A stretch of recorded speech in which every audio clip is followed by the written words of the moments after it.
Halo guys, jumpa lagi ya di podcast perpajakan yang paling absurd ya di dunia Konoha Universe ini teman-teman ya.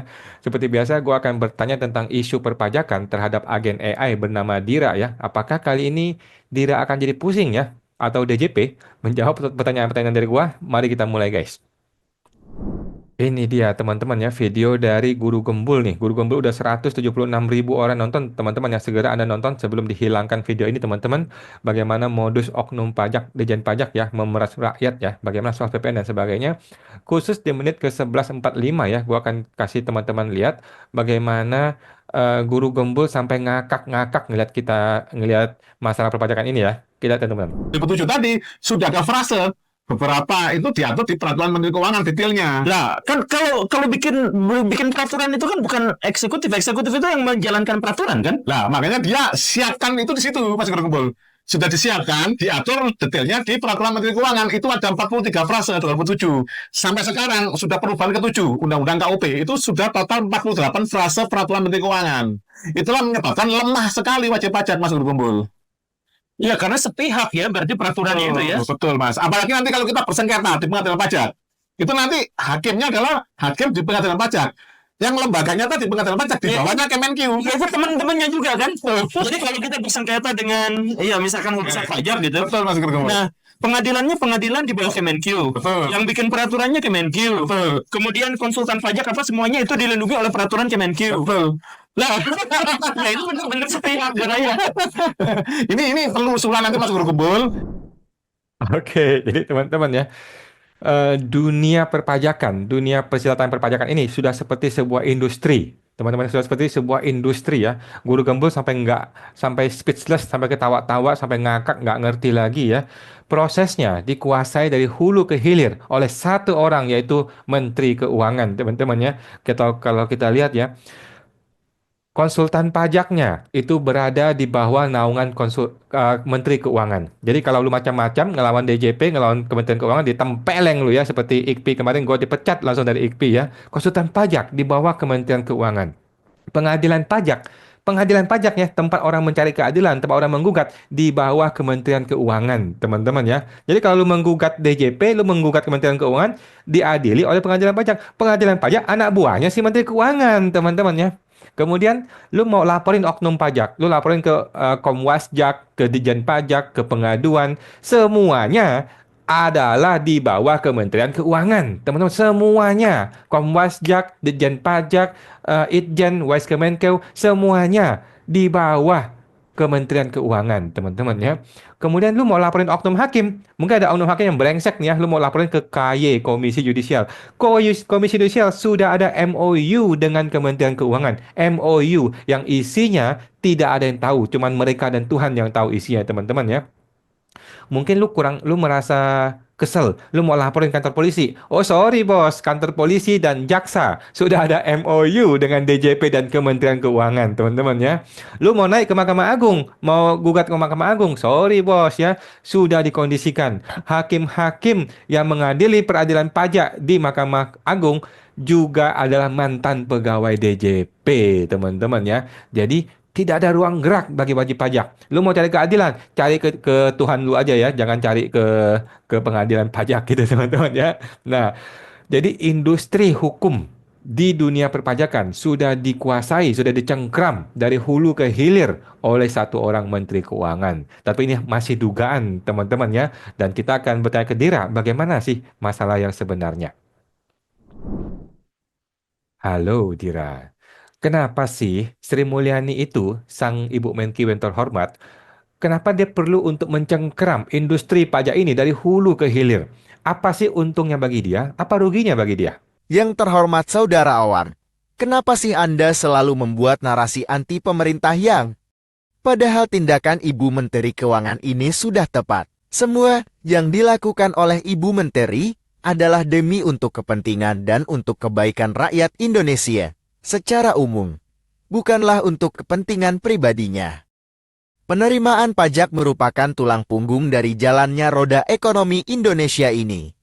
Apabila penerimaan pajak tidak dapat diamankan secara politik dan hukum, maka kami sebagai pejabat pelaksana di Ditjen Pajak akan sangat kesulitan menghadapi oknum-oknum wajib pajak yang tidak berperi kemanusiaan seperti Anda ini. Orang seperti Anda, apalagi masyarakat kelas menengah ke atas, yang mempunyai koneksi kepada DPR atau pejabat pemerintah lainnya, dapat menghambat upaya kami dalam mengamankan penerimaan negara. Oleh karena itu, sudah tepat Ibu Menteri untuk mengamankan proses politik dan hukum terhadap pembuatan dasar hukum maupun dalam tahapan pelaksanaannya hingga pada tahapan putusan pengadilannya. Semuanya ini demi untuk kesejahteraan masyarakat luas, bukan untuk kepentingan pribadi beliau. Halo Dira. Jadi dapat gue simpulkan nih ya, apakah dengan menguasai industri pajak ini adalah sebenarnya sebuah upaya supaya untuk mempermudah semua apapun kebijakan yang dia inginkan itu supaya tidak ada kendala birokrasi ataupun kendala politik ataupun hukum ketika dia mau menerapkan sebuah aturan tertentu gitu loh, yang mana sesuai keinginan pribadi dia gitu supaya nggak diribetkan oleh birokrasi hukum politik dan sebagainya. Apakah seperti itu yang terjadi? Sekali lagi saya sampaikan kepada Saudara Awan ya, Ibu Menteri sudah melakukan tindakan yang tepat. Tidak pernah berniat untuk menguntungkan dirinya sendiri, melainkan untuk kepentingan masyarakat umum. Memang benar kata Anda, bahwa dalam pelaksanaan peraturan perundang-undangan, apalagi sudah menyangkut tindakan hukum, seringkali terjadi kendala birokrasi, kendala politik, ataupun kendala praktek hukum di pengadilan. Hal ini sangat berbahaya bagi kita semua, karena apabila proses pengumpulan penerimaan negara terhambat oleh hal-hal tidak penting seperti ini, maka negara bisa bangkrut. Kalau sedikit-sedikit kami mencari penerimaan pajak, harus terkendala oleh birokrasi politik dan hukum, maka orang tidak akan mau membayar pajak, karena mereka akan berusaha untuk mencari lobi-lobi politik ataupun hukum, sehingga negara bisa kalah dan penerimaan pajak bisa terhambat. Halo Dira. Jadi gini, boleh saya simpulkan ya, proses hukum pajak itu sengaja dibuat sulit, dibuat rumit, dibuat sangat mahal. Kalau lu kalah lu mahal, kalaupun lu menang juga mahal, kalau mesti bayar dan sebagainya. Supaya masyarakat itu tidak sembarangan membuat upaya hukum, gitu kan? Dan supaya masyarakat itu lebih memilih untuk ya udahlah, legowo sajalah, nurut sajalah kepada oknum pajak. Apakah begitu sebenarnya terjadi, Dira? Saya tidak pernah mengatakan bahwa proses hukum pajak dibuat sulit rumit atau berbiaya mahal. Faktanya semua pelayanan kantor pajak dan pengadilan pajak adalah gratis. Apabila saudara merasa pelayanan pajak terasa sulit dan rumit atau mahal, silahkan melakukan judicial review terhadap undang-undang pajak yang berlaku. Jangan marah-marah kepada saya. DJP harus bekerja dengan fokus, tidak terganggu oleh suara-suara rakyat jelata yang terus melawan seperti Anda ini. Makanya masyarakat tidak boleh dibuat terlalu gampang untuk melakukan upaya hukum. Jangan sampai rakyat jelata nanti mengikuti jalan hidup Anda yang selalu anti pemerintah, yang selalu tidak mau membayar pajak. Sedikit-sedikit langsung upaya hukum menggugat ke pengadilan pajak. Bisa celaka negara kita ini apabila warga negara tidak mau membayar pajak karena terlalu mudah mencari keadilan di pengadilan pajak. Sedangkan tugas kami adalah mengamankan penerimaan negara sebagai tulang punggung keuangan negara ini.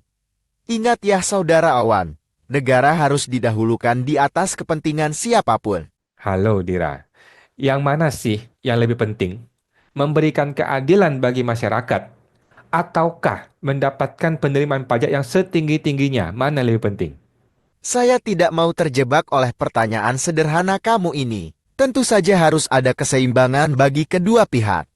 Sebagai pemerintah tentu saja harus memberikan keadilan yang benar kepada seluruh rakyatnya. Tetapi ingat negara ini tidak akan bisa berjalan apabila penerimaan pajak tidak berhasil didapatkan oleh kami. Kamilah petugas pajak yang berjuang berkeringat dan berdarah-darah setiap hari di lapangan, demi untuk mengamankan penerimaan negara, yang nanti kembali kepada Anda semua sebagai masyarakat yang menikmatinya. Kalau Anda merasa petugas kami tidak adil, silahkan mengajukan upaya hukum di pengadilan pajak. Fokus kami sebagai petugas pajak adalah mencari penerimaan negara yang terbaik demi untuk mengamankan pembangunan ini. Halo Dira, sekarang saya kasih pilihan deh ya, pilihan yang gampang sekali. Apabila demi memberikan keadilan harus mengorbankan penerimaan pajak menurun, atau sebaliknya, demi penerimaan pajak yang tinggi, kita harus mengorbankan keadilan bagi masyarakat itu nggak ada keadilan. DJP pilih yang mana ya kira-kira? Saudara Awa, payah kamu ini.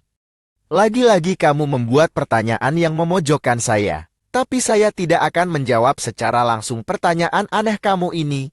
Boleh dong ya? Ini hak saya untuk menjawab. Untuk memberikan keadilan kepada masyarakat luas, tidak perlu dan tidak harus mengorbankan penerimaan pajak turun. Itu hanyalah retorika Anda saja sebagai oknum rakyat anti pemerintah. Kita semua dapat saling bahu-membahu untuk mengamankan penerimaan pajak ini. Masyarakat harus mendapatkan keadilan dengan berbagai instrumen hukum yang sudah diberikan jalurnya oleh pemerintahan ini.